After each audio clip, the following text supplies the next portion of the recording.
Nearly all of the plans from the city of Biloxi, and there have been a number, uses 2020 as a buzzword. The Biloxi administration in the 80s, there was 2020. The Holloway administration in the 90s, there was Vision 2020. And now here we are in 2020. The common thread of all the plans was to have a better Biloxi, to have a Biloxi that our children and grandchildren will love and appreciate just as much as we do. In short, to have a vibrant Biloxi where people want to live, work, and play, and a place where visitors want to return to over and over. These are excellent goals to be sure, and something we certainly should enjoy. Not only do I want our children and grandchildren to appreciate our history, I want them to experience that Biloxi where I grew up, the Biloxi where many of you grew up, the Biloxi that others of you have heard about, when downtown Biloxi was the thriving heart of the city. How about when we could go floundering on our waterfront? When you could drive down Highway 90 without encountering a sandstorm and piles of sand in the roadway clogging storm drains. Biloxi has faced many challenges in its 320-year history. It's always risen to the occasion. Biloxi's population was about 17,000 until World War II and the arrival of Keesler Field. Nearly overnight, the population jumped to over 100,000. And you think we have a short-term rental issue now? Today, Keesler Air Force Base and everything and everyone related to it is woven into the fabric of Biloxi. Perhaps the greatest challenge was Hurricane Katrina and the FEMA infrastructure project that it brought to us. It was to rebuild everything that went underwater during the storm: water, sewer, streets, storm drains, curbs, gutters, and sidewalks, everything. Design through construction from 2007 to 2013. We all know how that worked. 16 design firms, 1 program management firm, 11 contractors, a huge $355 million project, and still working on it today. I went all in on the project about 55 months ago in 2015.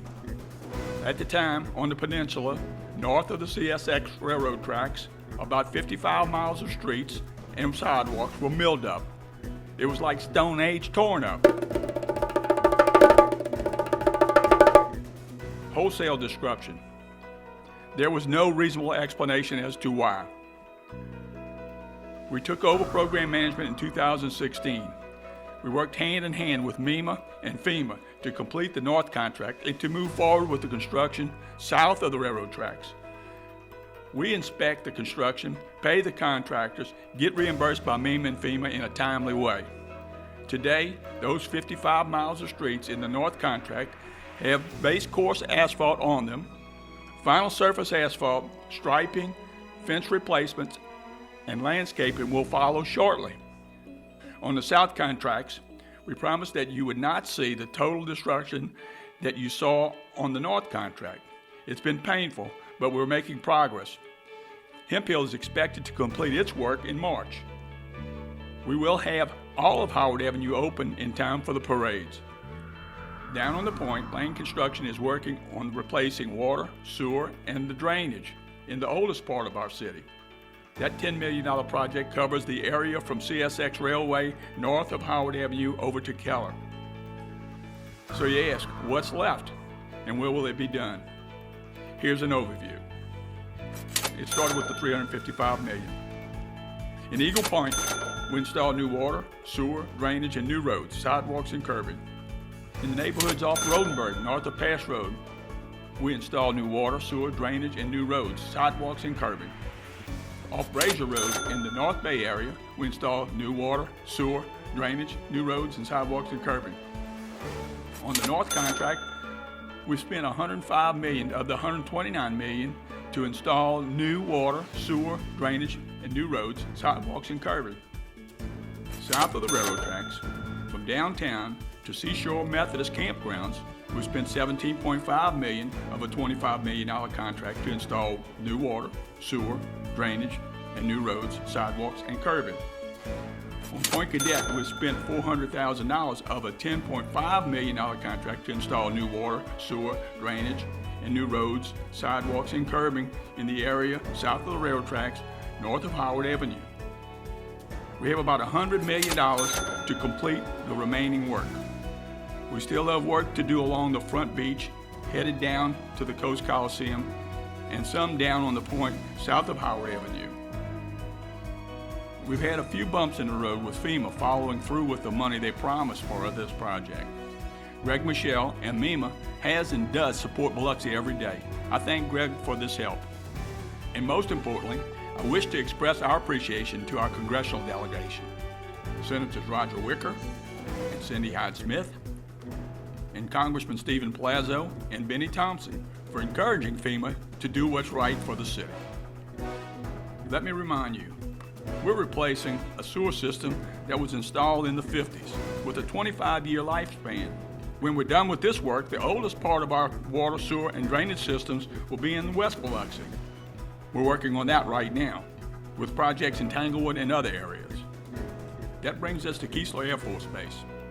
After being talked about for decades, you'll see a new, convenient main gate that will create an economic development corridor on Division Street from I-110 to the new entrance at Forest Avenue. This is a major undertaking, a $37 million city, state, and federal undertaking that will bring Keesler up to post-9/11 security standards. A new roundabout at Division and Forest will take you inside the gate to a new visitor center and the contractor's office. You'll see no train tracks and other obstacles. Division Street from Forest to I-110 is going to be a divided 4-lane boulevard with underground utilities.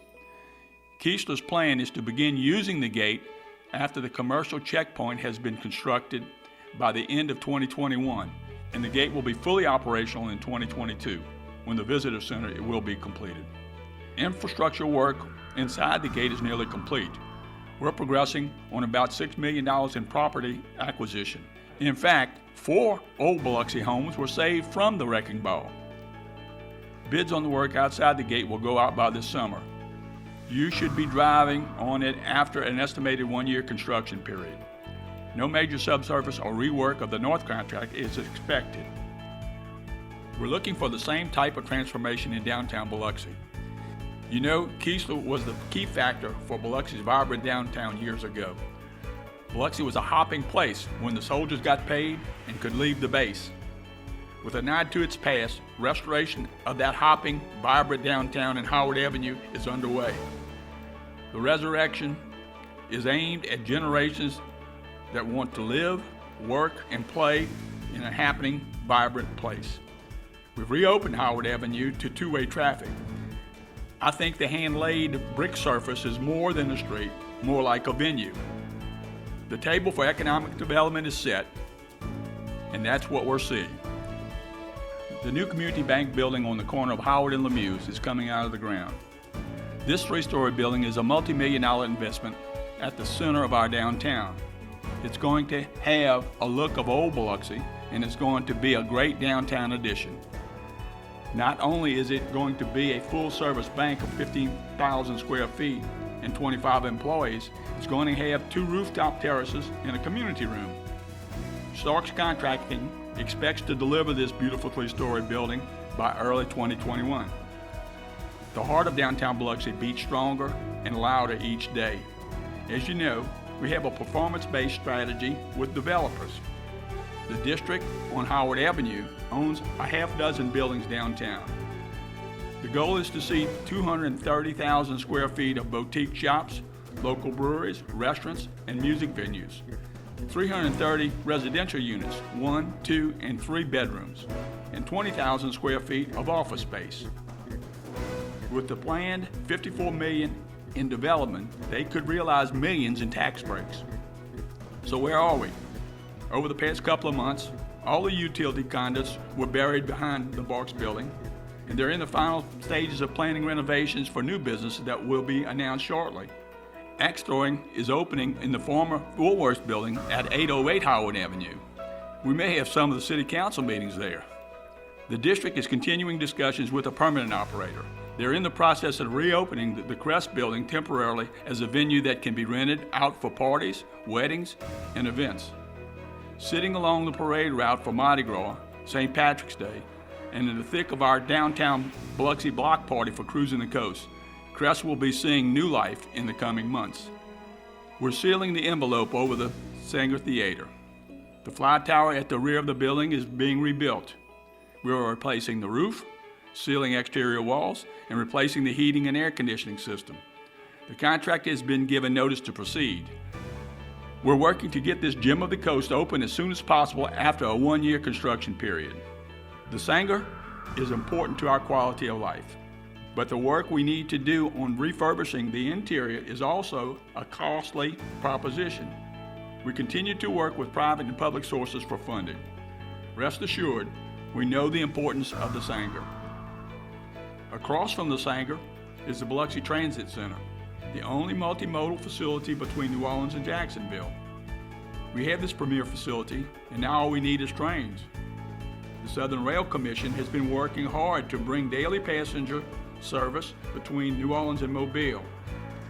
Could you imagine dropping off hundreds of visitors in the middle of thousands of hotel rooms, a block away from MGM Park, near the waterfront and near the casinos, in a vibrant downtown Biloxi?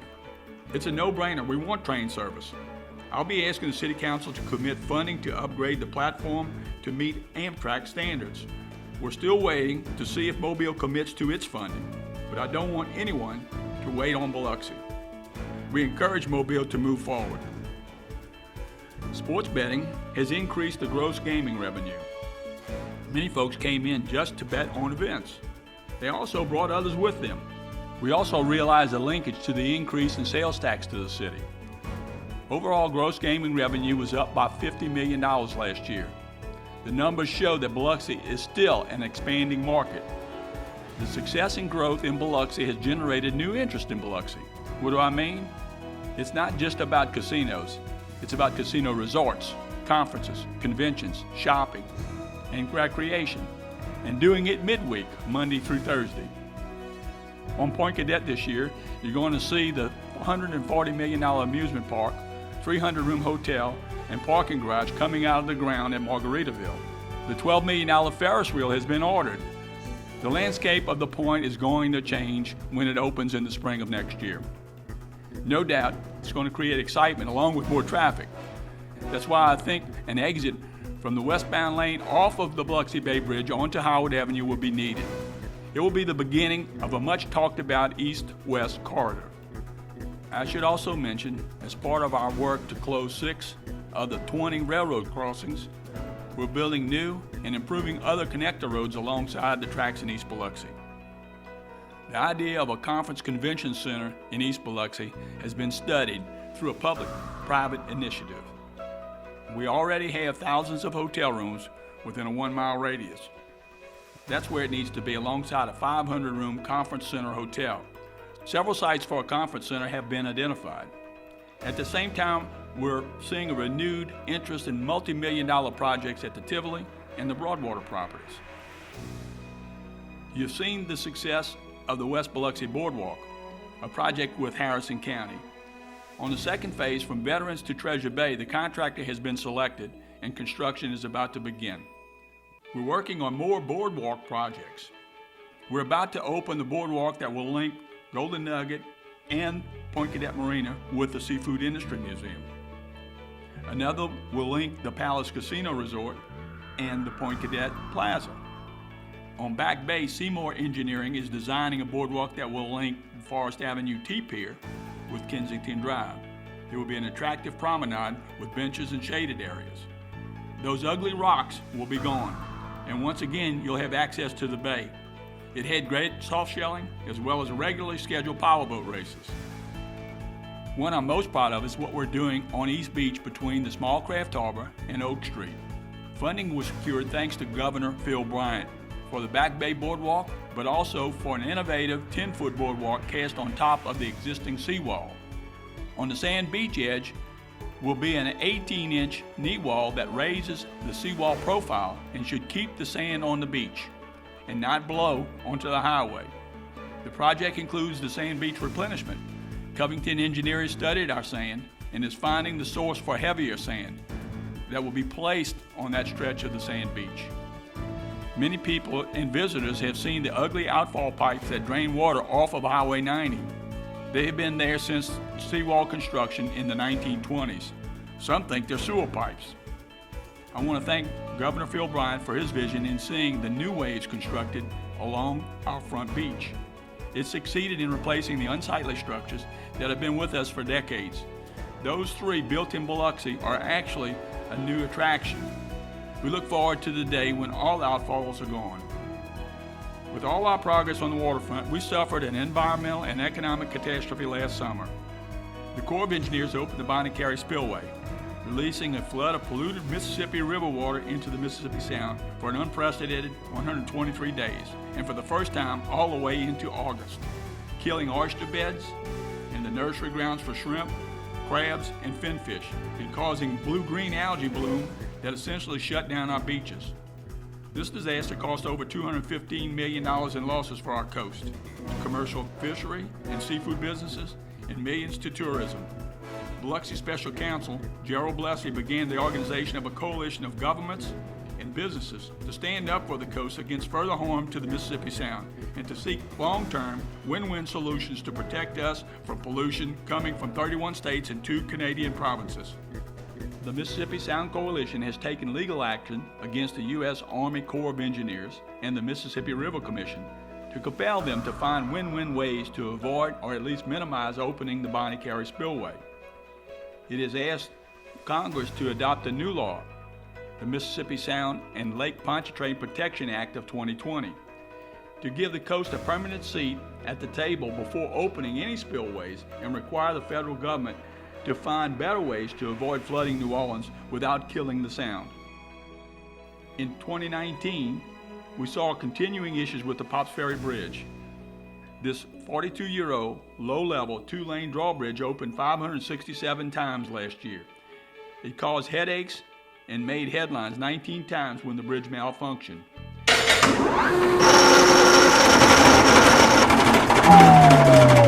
It was either the span, or the crossing bars, control systems, or any number of other issues. Regardless, it's an inconvenience for everyday motorists, and it's unacceptable when you consider this is an evacuation route. Replacing the bridge is a $120 million proposition, but the process has started. It will not be a drawbridge, but high enough to accommodate the marine traffic. It will be 4 lanes, with 4-lane approaches on the northern end and southern ends. The south end of the bridge won't touch land until Atkinson Road.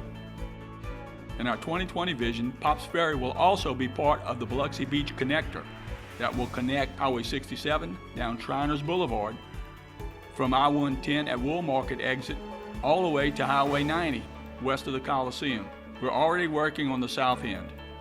The plans are with MDOT now. We're working with our state and federal leaders to get the $255 million needed for this. We need to make it happen. There are opportunities in Woolmarket. I still meet every Thursday morning at the Chevron station with the Woolmarket Planning Commission. So you know Woolmarket is on my radar. Working with Harrison County, we have moved the Woolmarket Library from a cramped trailer to the north end of a 5,000 square foot building that will be known as the Woolmarket City Center. The library has been up and running for a year and a half. The contractor is doing interior work on the community room. This summer we expect exterior, parking lot, and landscaping work to be completed. We're looking forward to opening the center for family gatherings and other special events. That would include a voting precinct. A large portion of Woolmarket has access to public water and sewer. We still have more to accomplish, and we're working on it. We have a $1 million grant from MDOT that will add more sidewalks this year.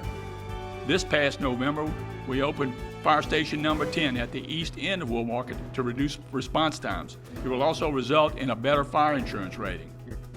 We will begin construction on a new 6-acre park in Eagle Point.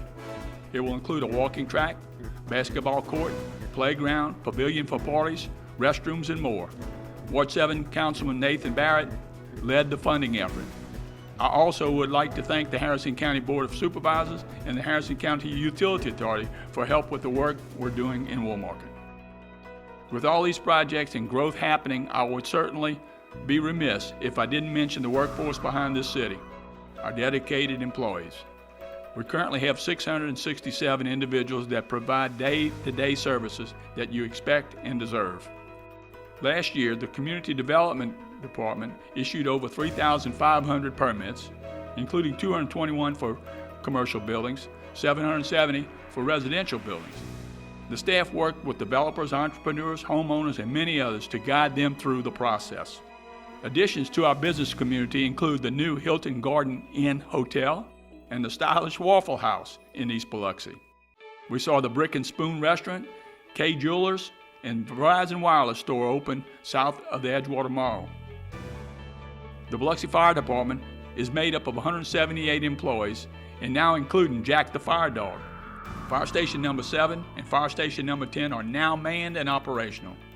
This is the first time in the department's history to have a designated training facility with state-of-the-art classrooms and a training tower.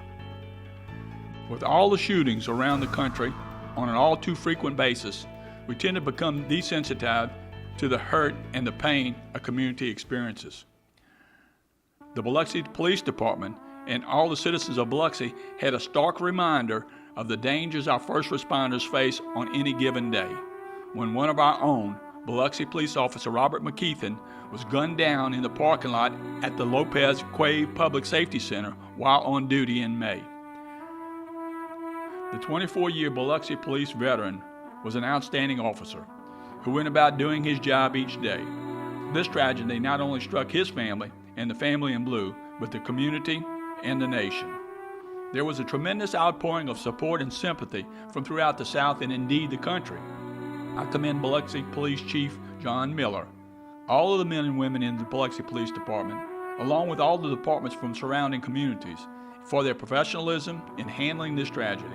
I also commend one of our own officers, Michael Wheeler, who spotted the accused shooter the next day and assisted with his apprehension.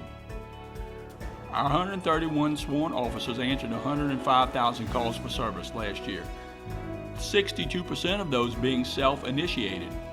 The department is very proactive. They are still having to deal with 70 to 80 encounters with transits and homelessness every week.